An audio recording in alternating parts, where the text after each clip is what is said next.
Donc Kylian, il vient vous voir en ville. Il a 14 mois, il a 39 de fièvre et des vomissements. Vous regardez son carnet de santé, il est correctement vacciné, il grandit bien, grossit bien. Vous voyez,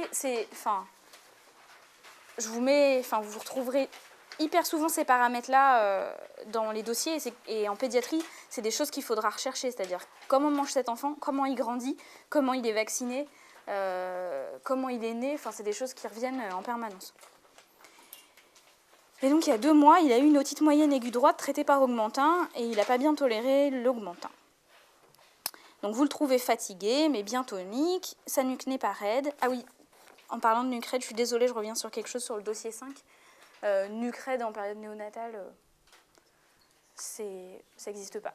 Donc de base, il va être plutôt hypotonique et s'il a un truc neuro, il va être complètement comme ça. Le ventre est souple et à l'examen ORL, vous avez un tympan gauche très érythémateux, bombé avec disparition des reliefs osseux. Alors, juste petite info, il y a 2 zéros. Sinon, c'est une otite moyenne aiguë gauche collectée. Il y a 2 zéros, pardon ? Oui. Ah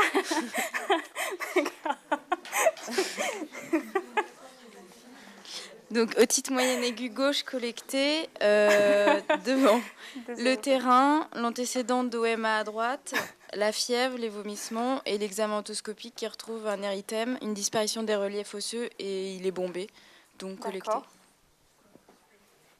Est-ce que tu peux te mouiller sur la bactério de cette otite ? Probablement, c'est un pneumocoque. Ouais. Et puis peut-être de sensibilité diminuée parce qu'il y a eu de l'augmentin récemment. Voilà. Ça coûte rien de le mettre. C'est à ça que tu vas penser avec ton traitement derrière, donc c'est bien de le mettre. Excusez-moi. Oui. Vous n'avez pas demandé de justifier ici. Il faut toujours justifier même quand c'est pas marqué. Moi, je le faisais. On perd du temps. Quand j'ai passé le NC en 2004, la première année, et on ne savait pas. Moi, je le faisais toujours parce que si c'est coté, effectivement, si c'est pas coté, tu perds du temps, mais si c'est coté, tu gagnes des points. C'est une otite purulente ou congestive ? Ouais, quand je dis otite moyenne aiguë, c'est purulente. Ouais. Et donc, quel traitement ? Oui.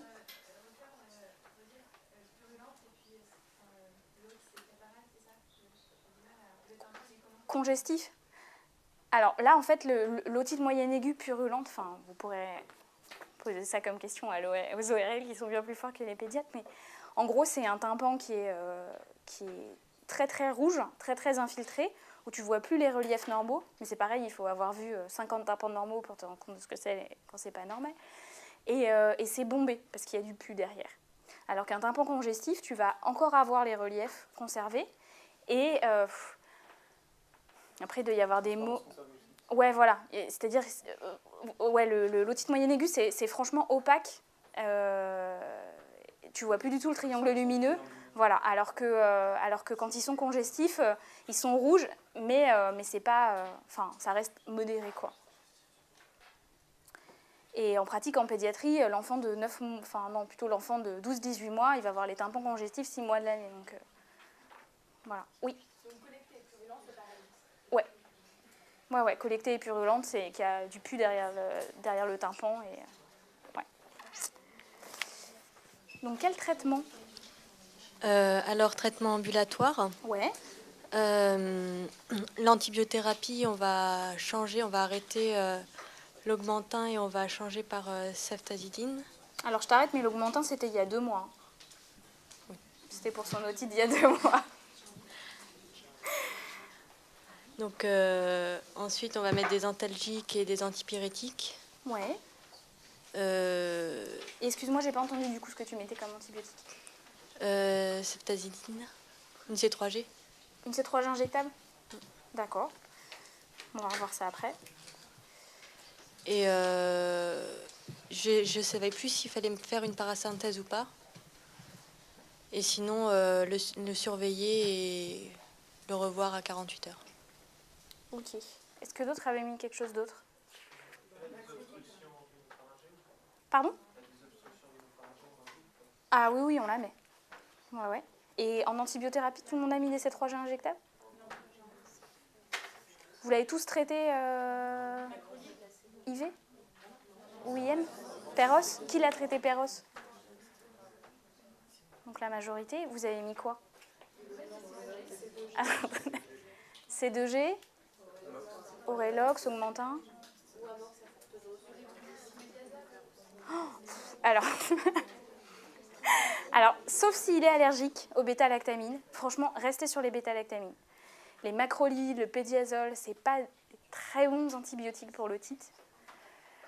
Donc on reste sur les bêta-lactamines. Donc effectivement, des choses type Zinat, Aurelox. Ou alors, j'ai entendu quelqu'un dire ça, faire de l'amox à forte dose. Donc si vous voulez quand même garder l'augmentin, qui est mieux que l'amox seul, ce que vous pouvez faire, c'est mettre de l'augmentin, ça va vous faire 80 mg kg jour d'amoxicilline, et puis vous complétez, vous mettez pour arriver à 100 ou à 150 mg kg jour au total d'amox.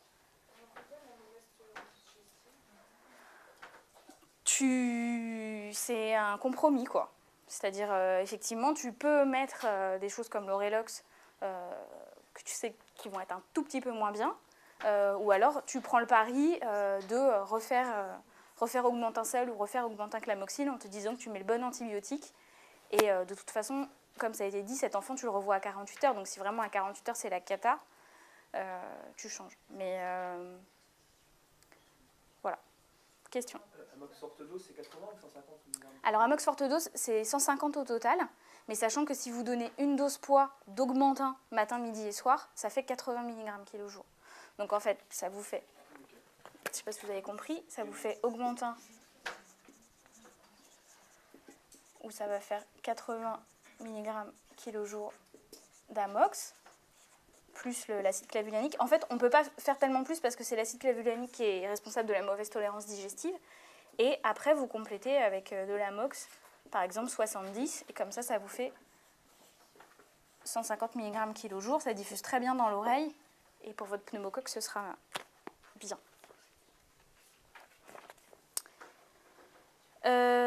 Donc des obstructions rhinopharyngées, c'était une bonne idée. Antalgique antipyrétique et réévaluation à 48 à 72 heures, hyper important. Ok, question 3. Donc pour le germe qui peut donner une conjonctivite, je dirais que c'est Haemophilus influenzae. Ouais. En classique, tu as le droit de faire la question suivante.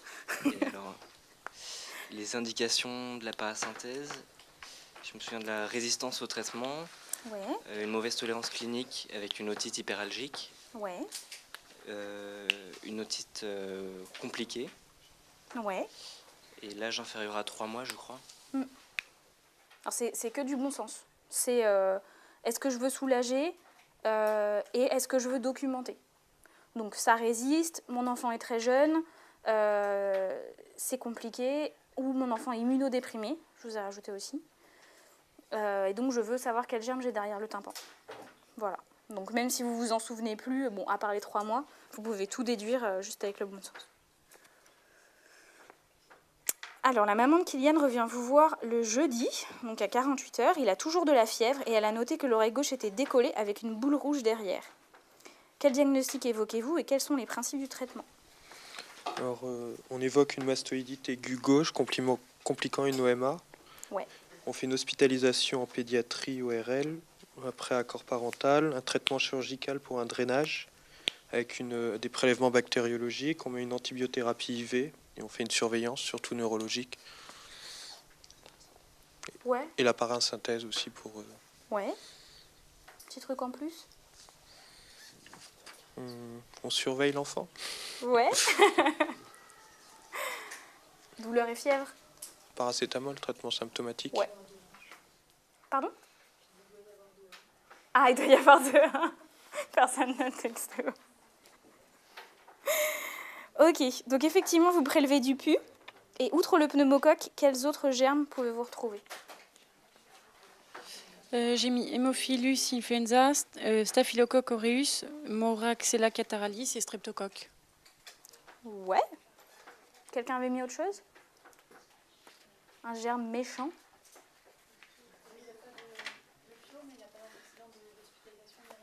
Non, mais... Ouais, bon, si tu y avais pensé, c'était pas un crime de le mettre. Parfait. Question. Pour l'antibiothérapie, la question 5, c'était C3G. Alors, j'avais mis C3G aminoside ou encore C3G phospho. C3G plus aminoside. Ouais. C3G phosphomycine, parce que la phosphomycine, c'est un antibiotique qui diffuse très très bien dans l'os. Et la mastoïdite, c'est une ostéite. Et voilà. Mais je pense sincèrement que si votre réponse est, comme on l'attend à l'internat, synergique, adaptée aux germes, diffusant bien pendant machin, ça va. Je pense sincèrement que c'est mieux de décrire le type d'antibiothérapie que vous avez envie de mettre, même si vous ne savez pas la molécule, plutôt que de vous mouiller et mettre quelque chose et que ce soit faux. Et encore pire, si on ne vous le demande pas de mettre une dose et que ce soit faux. Ça peut être énervant.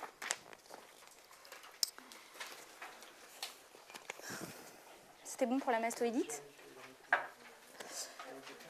Ouais, question. S'il y a une complication, on ne peut pas supposer que ça se trouve, on ne change pas d'antibiothérapie parce qu'on peut se dire que c'est parce qu'il y avait une résistance au traitement. Et dans le... Ah si, on change. Ah ouais, parce que tu peux imaginer qu'au départ, ton enfant, il était traité péros avec des bêta-lactamines, enfin de l'amoxicilline ou une C3G orale. Et ensuite, tu vas l'hospitaliser. Il va avoir une C3G intraveineuse associée à des aminosides ou à de la phosphomycine.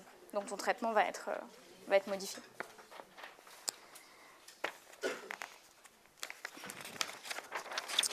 Oui.